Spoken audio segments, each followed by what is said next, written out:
Belphégor par Arthur Burned. Deuxième partie de Mystère en mystère. Chapitre 4. Le trésor des Valois. Ainsi que nous venons de le constater, si Chantecoq avait déjà réussi à mettre debout contre Belphégor un plan de campagne qui, sans lui offrir encore de sérieuses garanties de succès, avait au moins l'avantage d'être inspiré par la logique même et basé sur des événements dont il avait pu contrôler lui-même l'authenticité, l'inspecteur Mesnardier, malgré toute l'activité qu'il avait déployée, se débattait toujours dans les ténèbres du plus obscur mystère. Les fouilles qu'il avait fait opérer à l'intérieur de notre grand musée, pas plus que les explorations et recherches auxquelles il avait procédé lui-même, n'avaient donné aucun résultat. Aucune des empreintes que le service anthropométrique avait photographiées ne correspondait aux fiches de malfaiteurs dont on tient, à la préfecture, un répertoire si exact et si complet, et pas un des limiers chargés d'enquêter sur les individus suspects, étrangers ou non, n'avait découvert le moindre indice qui pût permettre de les accuser vraisemblablement d'être le fantôme du Louvre. À la direction de la police, chefs et subalternes montraient des visages plutôt renfrognés. En effet, l'opinion publique commençait à s'énerver. Plusieurs journaux avaient déjà publié quelques entrefilets aigre-doux à l'adresse de ceux qui sont chargés de veiller sur la sécurité de leurs concitoyens. Et M. Ferval avait convoqué Mesnardier, non pas pour le gourmander, mais pour rechercher avec lui le moyen d'en finir. « Monsieur le directeur, déclarait nettement l'inspecteur, plus je me creuse la cervelle, plus je me dis que pour être revenu 2 nuits de suite dans la salle des dieux barbares, et pour n'avoir pas hésité à assommer d'un coup de casse-tête l'infortuné Sabara, il faut que le fantôme soit guidé par d'importants et d'impérieux motifs, que le désir de s'emparer d'un objet de valeur est insuffisant à expliquer. Alors, ponctuait M. Ferval, j'ai d'abord cru que notre mystérieux bandit avait eu l'intention de faire sauter le Louvre. Mais je ne m'y suis guère arrêté, car je ne vois pas très bien à qui un pareil attentat profiterait. En effet, à moins d'être fou. Et notre mystérieux gredin ne l'est pas. J'en répondrai sur ma tête, car pour agir ainsi qu'il l'a fait pour entrer et sortir du Louvre, sans qu'on puisse se douter comment, il ne suffit pas d'avoir toute sa raison. Il faut encore être doué d'un génie que je qualifierais d'infernal. D'accord. Et j'en suis arrivé à me persuader qu'il y a là-dessous une affaire politique. Lorsque j'ai été chargé à plusieurs reprises de filer des orientaux suspects, j'ai pu me rendre compte qu'il existait dans ce pays un grand nombre de sociétés secrètes extrêmement puissantes et qui ont des ramifications un peu partout. Nous savons cela. Voilà pourquoi, déclarait l'inspecteur, j'en suis arrivé à me demander si la statue de Belphégor n'aurait pas jadis servi de cachette à l'une de ces nombreuses sectes, qui seraient en ce moment désireuses de récupérer les papiers qu'on y avait déposés.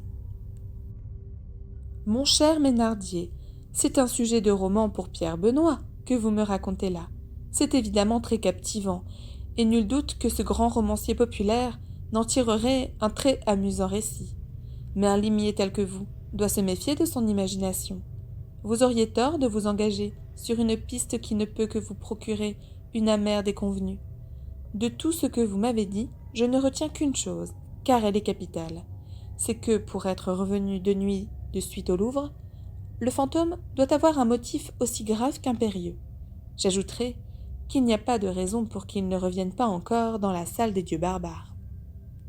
Monsieur le directeur, j'allais vous le dire, et j'ai l'intention d'établir dès ce soir une souricière dans cette salle où il s'est déjà passé de si terribles choses. Seulement voilà, maintenant qu'il nous sent à ses trousses, le fantôme osera-t-il reparaître ? Oui, si nous lui donnons le change, affirmait le haut fonctionnaire. Peut-être, en effet. Attendez un instant. Et M. Ferval se mit à griffonner les lignes suivantes qu'il lut ensuite à Mesnardier. Nous apprenons que l'inspecteur Mesnardier, chargé d'enquêter sur l'affaire du Louvre, serait sur la piste du coupable. Celui-ci, dans l'impossibilité de passer la frontière, se serait réfugié dans un petit village du Nord, où il serait dès à présent traqué par la brigade mobile. Ajoutons que l'inspecteur Ménardier est parti ce matin en mission confidentielle pour une destination inconnue. Nous ne dirons rien de plus, afin de ne pas entraver l'action de la police, mais attendons-nous à des révélations aussi prochaines qu'inattendues. Sa lecture terminée, M. Ferval reprit. « Je vais adresser immédiatement cette note à la presse, afin qu'elle paraisse dans la 3e édition des journaux de ce soir. Elle ne manquera pas de tomber sous les yeux de notre gredin. Vous allez donc rester ici, bien tranquille, dans mon arrière-bureau, où l'on vous apportera à dîner. Vers 22 heures, avec 2 agents que vous choisirez vous-même, vous vous rendrez au Louvre. Vous vous cacherez avec eux dans la salle en question. Et si, comme je l'espère, dupé par notre communiqué, le fantôme y revient, cette fois, il ne nous échappera pas. »« Et moi, monsieur le directeur, j'en suis sûr, » affirmait l'inspecteur avec force. Fidèle aux directives que lui avait données son supérieur, Ménardier, le même soir, d'accord avec l'administration du musée, s'introduisait subrepticement au Louvre avec ses 2 meilleurs agents. Ceux-ci, après avoir reçu ses instructions, se dissimulèrent derrière 2 grandes statues qui décoraient la salle des dieux barbares.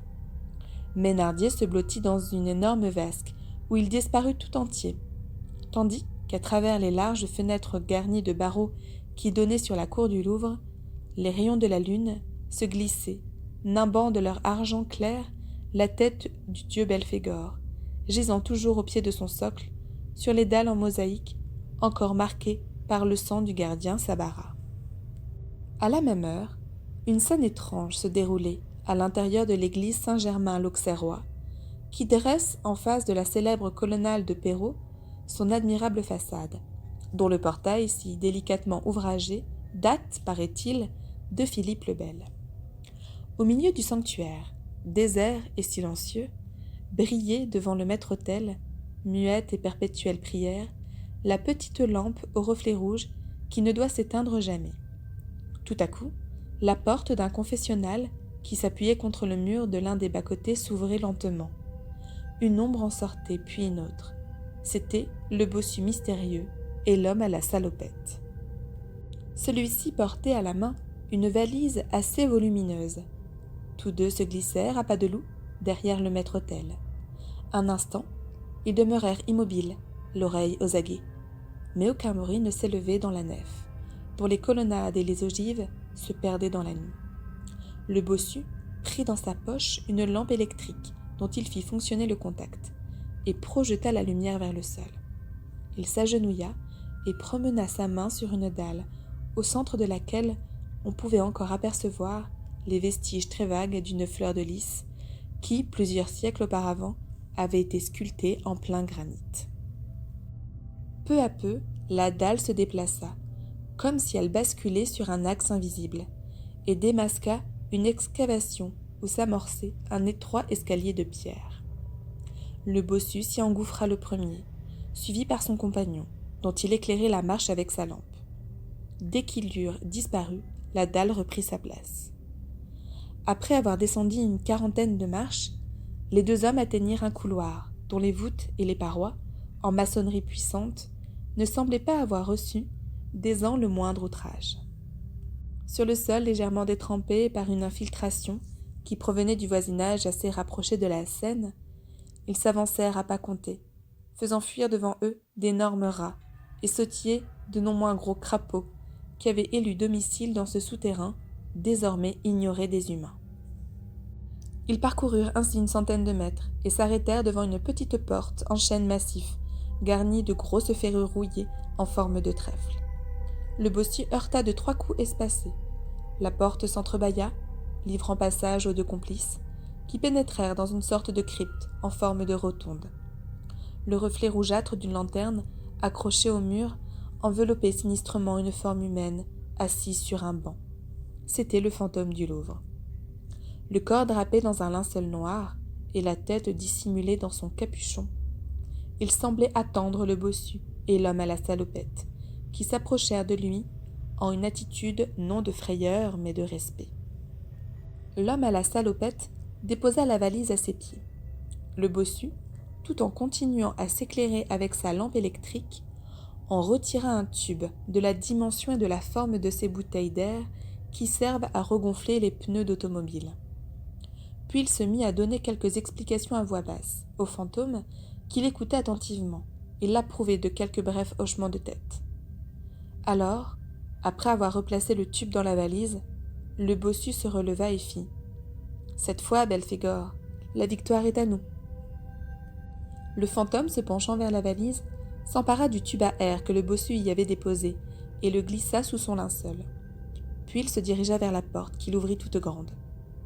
Précédé par le bossu qui avait rallumé sa lampe électrique et suivi par l'homme à la salopette, il s'engagea dans le souterrain qui se dirigeait vers le Louvre. Belphégor et ses deux complices, après avoir marché environ pendant 150 mètres, arrivèrent devant un escalier, exactement semblable à celui dont l'ouverture secrète donnait derrière le maître-autel de Saint-Germain-l'Auxerrois. Ils le gravirent sans bruit et se trouvèrent bientôt en face d'un mur qui ne présentait aucune fissure. Le fantôme appuya le doigt sur le centre d'une petite pierre qui, en légère aspérité, ressortait sur la paroi.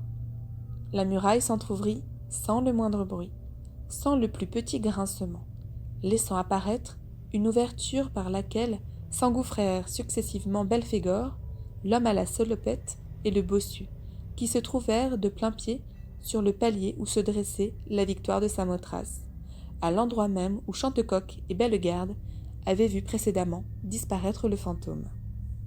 Les trois personnages, sans s'y attarder, descendirent les degrés et atteignirent le palier du bas. Belphégor fit signe au bossu d'éteindre sa lampe, et seul, il s'engagea dans une galerie obscure. Presque en rampant avec une souplesse féline, sans hésiter, sans tâtonner, en homme qui connaît admirablement les lieux et qui a soigneusement, méticuleusement repéré d'avance tous les obstacles qu'il pourrait rencontrer sur son chemin, il atteignit l'entrée de la salle des dieux barbares, et s'arrêtant, il déposa à terre l'instrument qu'il tenait caché sous son suaire. Il s'agenouilla et commença à dévisser une petite manette fixée à l'entrée du tube, d'où s'échappa aussitôt une vapeur légère, presque impalpable, dont il dirigea le jet vers la salle où Mesnardier et ses deux hommes se tenaient aux aguets. Puis, se relevant, il attendit immobile, invisible dans la nuit. Du fond de la vasque où il était tapi, Mesnardier, qui avait l'ouïe excessivement fine, entendit sans doute un bruit insolite, car tout doucement, il se leva et regarda autour de lui. Il lui sembla que l'un des inspecteurs qui se dissimulait derrière une statue chancelait, comme s'il était pris d'un subit étourdissement. En proie lui-même à un malaise indéfinissable, Mesnardier sortit de la vasque. Au même instant, son agent, comme assommé, s'écroulait sur les dalles. La tête lourde, les jambes de plomb, à demi suffoquées, Mesnardier s'approcha de lui. En même temps, l'autre inspecteur sortait de sa cachette, titubant, lui aussi comme un homme ivre. Mesnardier le considéra avec stupeur. En un geste instinctif, il le saisit par le bras, mais l'homme glissa sur le sol à côté de son collègue, près duquel il demeura étendu, inanimé. Se raidissant contre la torpeur qui l'envahissait, le limier voulut faire quelques pas, mais soudain il s'arrêta, sidéré. Un spectre effrayant venait de surgir de l'ombre et s'avançait lentement vers lui, du pas automatique d'un halluciné. Machinalement, Mesnardier porta la main vers sa poche à revolver, mais il n'eut pas le temps de saisir son arme. Le fantôme était près de lui, un poignard à la main. Rassemblant ses dernières forces, qui semblaient prêtes à l'abandonner, le policier saisit le bras menaçant de Belphégor et en même temps, il releva brusquement le capuchon qui lui masquait entièrement la tête. Un cri, un râle plutôt lui échappa. Le mystérieux bandit portait un masque contre les gaz asphyxiants. D'un bond en arrière, le fantôme se dégagea. Mesnardier voulut s'élancer sur lui, mais battant l'air de ses bras, il s'écroula, évanoui, près des corps des deux hommes qui, ainsi que lui-même, ne donnaient plus signe de vie. Tour à tour, Belphégor se pencha au-dessus des trois inspecteurs, et certain qu'ils étaient immobilisés pour un long moment, il fit entendre un bref sifflement. Le bossu et l'homme à la salopette apparurent. Chacun d'eux portait un masque exactement semblable à celui de Belphégor, et qui les protégeait contre les émanations grâce auquel le fantôme du Louvre avait réussi à endormir profondément les 3 policiers. Frôlant d'un pas ouaté les mosaïques de la salle, les 3 personnages s'approchèrent de la statue du dieu des Moabites, qui gisait toujours à la même place. Mais ils ne s'y attardèrent point. Sur un signe du fantôme, les 2 acolytes saisirent à bras-le-corps le socle de la statue, et non sans effort, mais habilement, silencieusement, ils le poussèrent de côté, de façon à découvrir la partie des dalles sur lesquelles il reposait. Pendant cette délicate opération, qui demanda plusieurs minutes, le fantôme demeura immobile, les yeux rivés sur Thénardier et ses agents, qui semblaient d'ailleurs aussi rigides que les images de marbre et de pierre qui les entouraient. Ce fut seulement lorsque le socle eut laissé entièrement apparaître l'emplacement qu'il recouvrait que Belphégor regarda à terre, éclairé par le rayonnement de la lampe électrique que le bossu avait rallumée. Il fixa le rectangle le plus clair, moins patiné, qui s'offrait à son intention. Bientôt il se pencha. Son doigt ganté de noir s'enfuit vers une fleur de lys qui occupait le centre d'une mosaïque représentant le blason des Valois et s'y appuya avec force. Lentement et sans bruit, comme celle de Saint-Germain-l'Auxerrois, la dalle bascula, démasquant un trou noir qui se prolongeait sous le sol.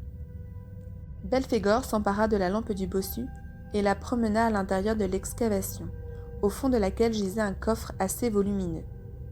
Puis, se relevant, il adressa un simple signe à ses 2 complices, qui s'étendirent tout de leur long de chaque côté de l'orifice et y plongèrent chacun un bras. Leurs mains rencontrèrent et saisirent les poignées métalliques fixées aux 2 extrémités du coffre, que, non sans peine, car il était fort lourd, ils retirèrent de sa cachette et déposèrent près de la statue renversée.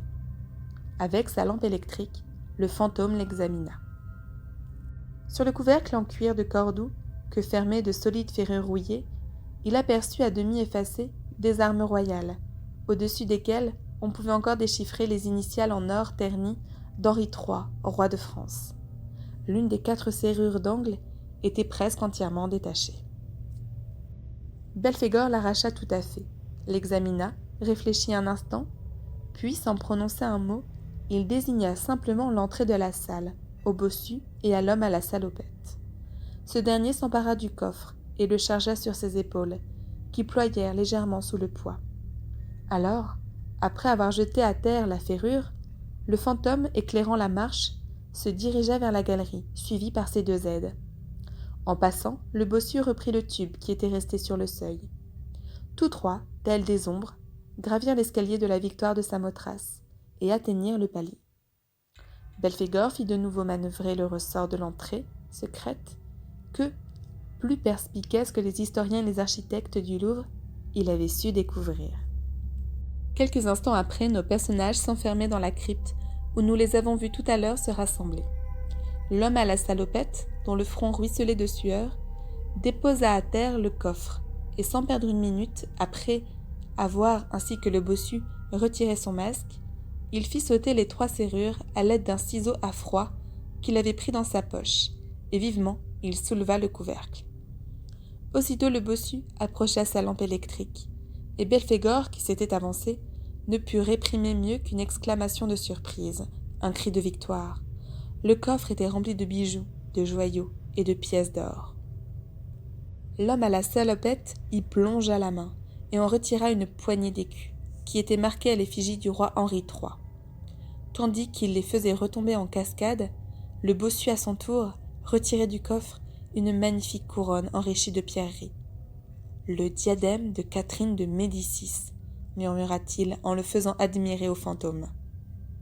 Presque aussitôt, à voix basse, mais tout en scandant ces mots d'un geste autoritaire, celui-ci murmura à l'oreille du bossu quelques paroles qui devaient être des ordres, car le bossu s'empressa de replacer le précieux et somptueux objet à la place où il l'avait pris, et tirant un couteau, il attaqua une des ferrures d'angle, tandis qu'immobile, Belphégor contemplait le trésor étalé devant lui. 1 heure plus tard, la voiturette du bossu stationnait avenue d'Antin, quelques maisons plus bas que le rez-de-chaussée de Jacques Bellegarde. Mais cette fois, c'était l'homme à la salopette qui se tenait sur le siège. De temps en temps, Celui-ci se retournait pour jeter un rapide coup d'œil vers l'entrée de l'immeuble où demeurait le jeune reporter. Il était visible qu'il attendait quelqu'un. Or ce quelqu'un n'était autre que le bossu, qui à ce moment était occupé à une étrange besogne. Après avoir pénétré à l'aide de fausses clés dont il possédait un trousseau des plus complets dans l'appartement du journaliste dont il semblait connaître à merveille toutes les dispositions, le bossu, tout en s'éclairant de sa lampe électrique, était entré droit dans le bureau, dont les volets étaient clos et les rideaux fermés. Après avoir refermé la porte dont il poussa le verrou, il tourna le commutateur, qui faisait fonctionner le courant d'un petit plafonnier placé au centre de la pièce, éteignit sa lampe, qu'il déposa sur la table. Et après avoir jeté autour de lui un regard investigateur, il s'approcha de la bibliothèque. Saisissant quelques-uns des livres qui garnissaient les rayons du centre, et tout en les gardant sous son bras gauche, il fouilla dans l'une des poches de sa houppelande, en retira un objet qu'il glissa rapidement derrière les bouquins demeurés sur la planche et remit les autres livres à leur place. Puis, se transportant jusqu'au bureau de Bellegarde, après avoir choisi d'un œil expérimenté l'une des clés de son trousseau, il l'introduisit dans la serrure de l'un des tiroirs qu'il ouvrit sans la moindre peine. Il déposa d'abord à l'intérieur du meuble une liasse de lettres, puis la ferrure du coffre Renaissance qu'il avait prise dans l'une de ses autres poches. Il referma soigneusement le tiroir, ralluma sa lampe électrique, éteignit le lustre, quitta la pièce, traversa l'antichambre, sortit dans le vestibule, donna un simple tour de clé à la porte et lança, devant la loge du concierge, un sonore « Cordon, s'il vous plaît !» Un bruit de déclic, et le bossu se retrouva dans la rue.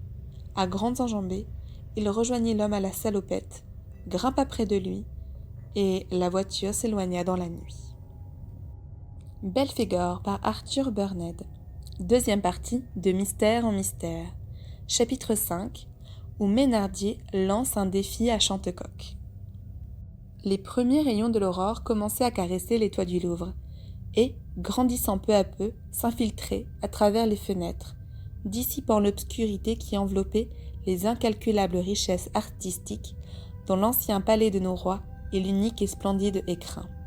Bientôt, les gardiens de jour se présentaient, libérant leurs confrères qui avaient été de service pendant la nuit, et qui, conformément aux instructions qu'ils avaient reçues de la direction, et cela sur la demande de Ménardier, désireux de ne pas donner l'éveil aux fantômes, s'étaient abstenus de toute ronde dans la salle des dieux barbares, ainsi qu'aux alentours. « Rien de nouveau » interrogèrent les arrivants. « Rien de nouveau » déclarèrent les partants. L'un de ces derniers crut même pouvoir ajouter, résumant d'ailleurs l'opinion quasi unanime de tout le personnel, « Maintenant c'est fini. Si l'on veut coffrer l'assassin de Sabara, ce n'est pas ici qu'on doit le chercher. Et je suis sûr même qu'il doit déjà être loin. » Et tandis que les uns rentraient prendre chez eux un repos bien gagné, les autres se répandaient dans les salles dont ils avaient la surveillance. Le successeur de Pierre Gautret, un jeune homme nommé Albert Droquin, qui n'appartenait que depuis quelques mois à l'administration, s'engagea dans la galerie des antiques, avec un autre gardien. L'un des doyens de la maison, le père Bizot, préposé à la garde de la Vénus de Milo et de toutes les autres merveilles avoisinantes. Comme il approchait de la salle des dieux barbares, Droquin s'arrêta et fit « Père Bizot, ne trouvez-vous pas que ça sent une drôle d'odeur ?» Le vieux gardien renifla l'air. « Ma foi, non. Je vous assure que si. On dirait qu'on a débouché un flacon de pharmacie. » Et tout en pénétrant dans la salle, il ajouta « Ça vient de par là. » Soudain, une exclamation lui échappa. Il venait d'apercevoir Ménardier et les deux inspecteurs étendus à terre, inanimés, dans la position où Belphégor et ses complices les avaient laissés. « Père Bizot, bégaya-t-il, Père Bizot, regardez donc !» Tous deux, maîtrisant leur émotion, s'élancèrent vers Ménardier, qu'ils reconnurent sur le champ. Presque aussitôt, ils constatèrent qu'il respirait assez régulièrement, et qu'ainsi que les deux agents, il n'était que profondément endormi. Le vieux gardien, se ressaisissant, s'écria « Va vite prévenir monsieur le conservateur !» Droquin s'élança au dehors. Bizot se pencha vers Ménardier, qui commençait à s'évader du sommeil de plomb qui l'avait terrassé. Plusieurs gardiens qui se trouvaient dans le voisinage accouraient, attirés par les clameurs de leurs collègues. Les uns se précipitaient vers les 3 policiers, les autres s'arrêtaient devant l'excavation béante qui occupait l'emplacement du socle de la statue de Belphégor. Des cris, des interjections se croisaient. Le bandit, le misérable, cette fois, c'est 3 victimes qu'il a faites. Mais non, s'empressait de rectifier le père Bizot, qui seul n'avait pas perdu la tête. Vous voyez bien qu'ils sont vivants. En effet, Ménardier et ses 2 hommes, s'évadant de leur torpeur, commençaient à donner signe de vie. Et lorsque M. Lavergne, le conservateur en chef, et M. Nabusson, conservateur adjoint, que Droquin avait alerté, apparurent dans la salle, Ménardier, redressé sur ses genoux et respirant encore avec peine, commençait à entr'ouvrir ses paupières clignotantes. Aidé par 2 gardiens, il se souleva, l'air abruti. À plusieurs reprises, il passa la main sur son front tout en bégayant. « C'est fou, c'est insensé, c'est à croire que j'ai rêvé. » Après avoir jeté un rapide coup d'œil sur les 2 autres inspecteurs qui, eux aussi, reprenaient peu à peu conscience de la réalité, M. Lavergne s'approcha de Ménardier et lui demanda « Que s'est-il donc passé ?»« Ah, c'est vous, monsieur le conservateur », constata le policier de la voix pâteuse d'un homme qui vient de s'évader, non sans peine, d'un long et profond sommeil. « Oui, mon ami, voyons, remettez-vous et racontez-moi. » « Monsieur le conservateur, c'est inimaginable. »« Ah ça, auriez-vous vu le fantôme ?»« Oui, monsieur le conservateur, et je vous jure que j'ai même cru que ma dernière heure était arrivée. » Cette déclaration, faite par un gaillard qui passait à juste titre pour être doué à la fois d'un grand courage et d'une parfaite honnêteté, produisit, sur toute l'assistance, une impression que nous pouvons sans exagération qualifier de sensationnelle. Ménardier, au milieu d'un profond silence, entama le récit du véritable cauchemar qu'il avait réellement vécu au cours de la nuit précédente, finissant son récit par ces mots. « J'ai bien cru que je le tenais. Si j'avais su, je lui aurais envoyé une balle dans la peau. Mais je voulais l'avoir vivant. D'ailleurs, je puis vous l'avouer, je n'étais pas maître de mes moyens, j'étais tout étourdi, je ne savais plus trop ce que je faisais. Avouez que c'est extraordinaire. » Pendant que tous l'écoutaient dans le plus profond silence, un homme, vêtu avec une élégance simplicité, les bords de son chapeau de feutre gris légèrement rabattus sur les yeux, se glissait dans la salle des dieux barbares. C'était Chantecoq. Profitant de ce que l'attention générale était littéralement absorbée par Ménardier, le roi des détectives laissa errer ses yeux vers le sol. Après s'être dirigé vers l'excavation, d'où Belphégor et ses complices avaient retiré le coffre qui contenait le trésor des Valois, son regard devint tout à coup plus vif et se fixa sur la ferrure qui avait été abandonnée par le fantôme et gisait tout près du trou noir et béant. Le détective se baissa et s'empara de la ferrure. À plusieurs reprises, il la tourna puis la retourna dans ses doigts. Sans doute, la trouvaille qu'il venait de faire lui parut-elle importante, car un sourire de satisfaction erra sur ses lèvres, et lentement, il se dirigea vers le groupe qui entourait le narrateur, qui s'écriait « Dans ma carrière de policier, j'ai été déjà mêlé à des drames que j'ai le droit de qualifier d'extraordinaires. Mais je vous jure que je n'ai jamais rien vu de pareil, et j'avoue franchement que je me demande ce qui a bien pu se passer. » Une voix vibrante proféra ces mots. « Je vais vous le dire, mon cher confrère. » Un vif mouvement de stupeur secoua l'assistance, et tous les yeux se portèrent vers Chantecoq, qui, sans que personne ne l'eût vu venir, dressait sa fine silhouette entre M. Lavergne et Ménardier. À la vue du grand détective, le visage de l'inspecteur se renfrogna, exprimant nettement et sans la moindre ambiguïté « Ah, ça, de quoi se mêle-t-il, celui-là » Mais Chantecoq, qui pourtant avait deviné les intentions hostiles de son collègue, sans se départir de ce calme merveilleux qui le caractérisait, reprenait tout en désignant l'excavation. Il y avait là un trésor caché. « Un trésor ?» répéta Ménardier d'un air incrédule. « Parfaitement, » scandait le grand limier. « Un trésor enfermé dans un coffre Renaissance. Qui vous le donne à penser ? Cette ferrure d'angle que je viens de recueillir au bord même du trou. » Et tout en la montrant à M. Lavergne, Chantecoq ajouta « Je crois, monsieur le conservateur, que je ne me trompe pas. » En effet, reconnaissait M. Lavergne, ce morceau de ferronnerie date bien du XVIe siècle. Permettez-moi de vous faire observer qu'il porte les armes des Valois, soulignait le grand limier. Méfiant, presque agressif, Mesnardier reprenait. Ce n'est qu'une hypothèse. Qui est confirmée, appuyait le roi des détectives, par la précaution que le fantôme a prise de vous endormir, ainsi que vos collaborateurs, à l'aide de gaz somnifères. À ces mots, Mesnardier ne put réprimer une grimace de mécontentement.